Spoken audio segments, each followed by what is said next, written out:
all over the United States of America between lawyers and judges, defendants and judges, prosecutors and judges, prosecutors and defending lawyers, etc., etc., etc.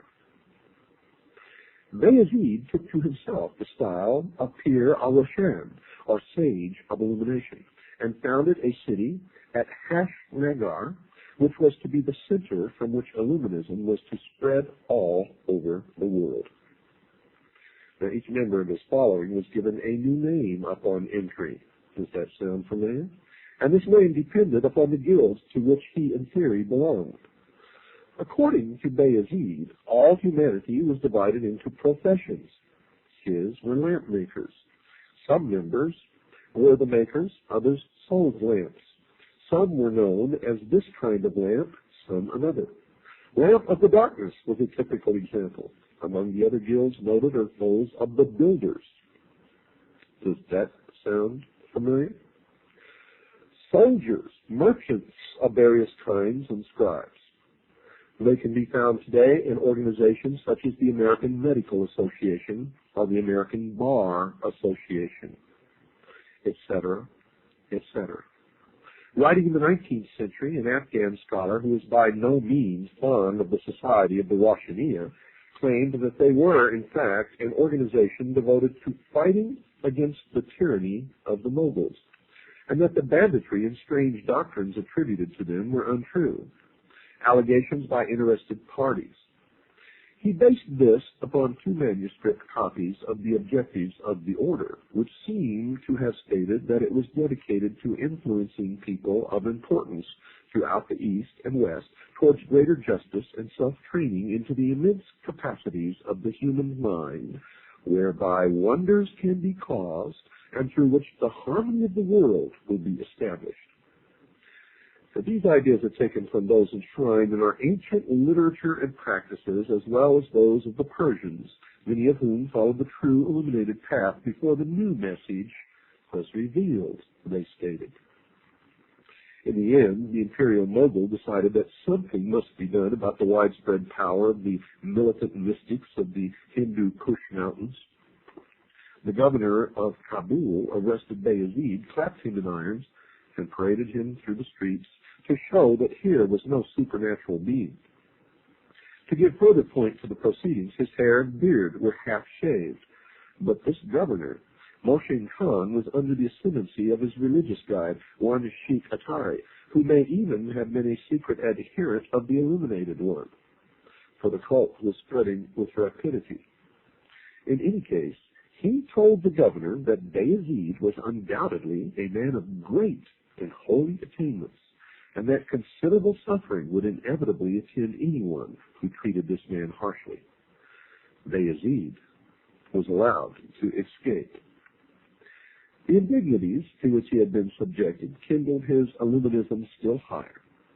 Calling his numerous companions, he retired to tribal Tehran, where he set up a military and court atmosphere which is still remembered for its glamour, fervor, and mystery. India and Persia were to be overcome by force of arms, he announced. To that end, many more were to be enrolled into the ranks of the illuminated.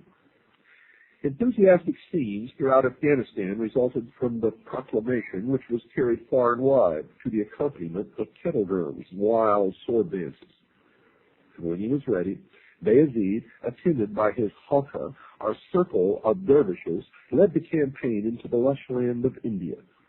Intercepted by the Moshe Khan, whom he had earlier escaped, he was wounded, put to flight, and he eventually died as a result of this encounter.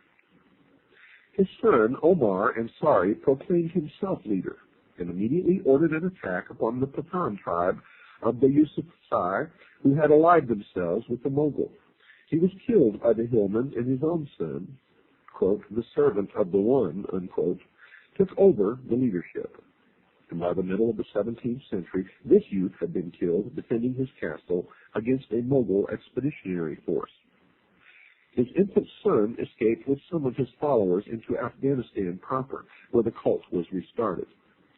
The descendants of this Abdul Hida servants of the powerful, continued to rule the fanatics and to send their teachers far and wide.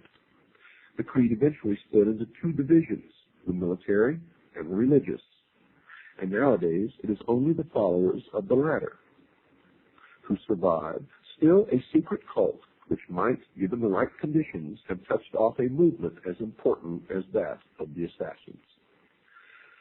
The 40 years after the last religio-military leader of the Afghan Illuminated Ones died, a society of the same name, the Illuminati, came into being in Germany, formed, it is said, by Adam Weishaupt.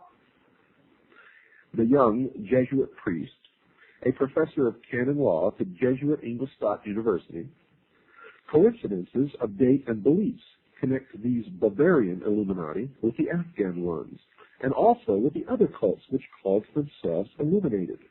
In actual fact, they are all the same.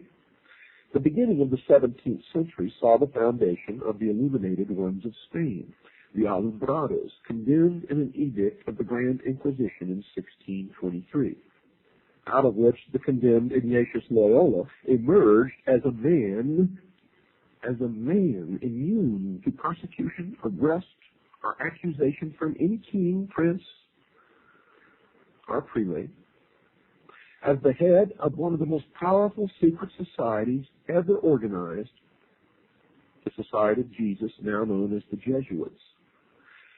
Ignatius Loyola had been the leader of the Alumbrados in Spain, and it was his sect, the Illuminated Ones, or the Alumbrados, which became the Society of Jesus. In 1654, the Illuminated Guernets came into public notice in France.